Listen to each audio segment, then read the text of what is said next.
झापामा गएर सोध्नु न त्यहाँ कुकुर बिरालोलाई सोद्धा म्याउ भनेर माटो भन्छ क्या म्याउ माटो म्याउ माटो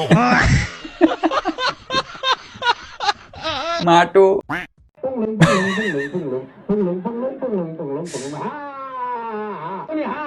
पुङलुङ पुङलुङ पुङलुङ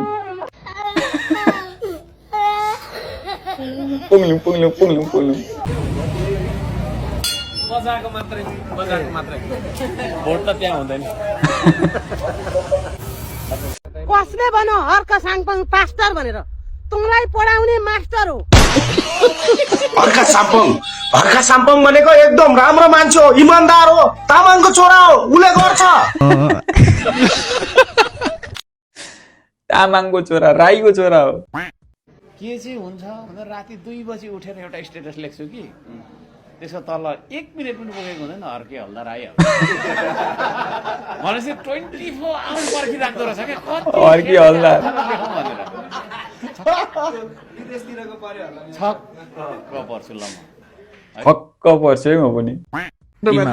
माटोमा जाँदैन किन अनुहारै बिगार्नु भयो होइन होइन माटोको मुख्य मान्छे नै माटै जतिकै भा अब छोड दे भा पुग्यो अब पुग्यो भा छोड दे भा छोड दे हे छोड दे भा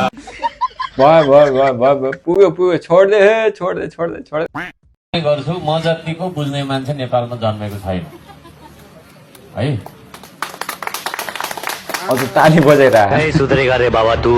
नहीं सुधरेगा बाबा तू ये नहीं सुधरेगा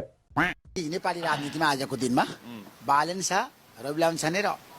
कुलमान घिसिङ तपाईलाई मन पर्ने 3 जनामा एकजनाको नाम लिँदा हर्क साम्पाङ मनपर्छ मलाई हर्क साम्पाङ मलाई यो देशमा एकैजना मात्रै मान्छे मनपर्छ हर्क साम्पाङ उसको विचार महान देख्छु म के माटो खाना आफै गर्नु आफै म त्यहाँ गएर एक भाषण गरेपछि नि है यिनीहरूलाई म के गर्छु त्यो त मलाई थाहा छ एउटा भाषण हो एउटा कार्यक्रममा त्यतिले तपाईँको सखाप बनाइदिन्छु म केही पनि छैन यिनीहरूको हैसियत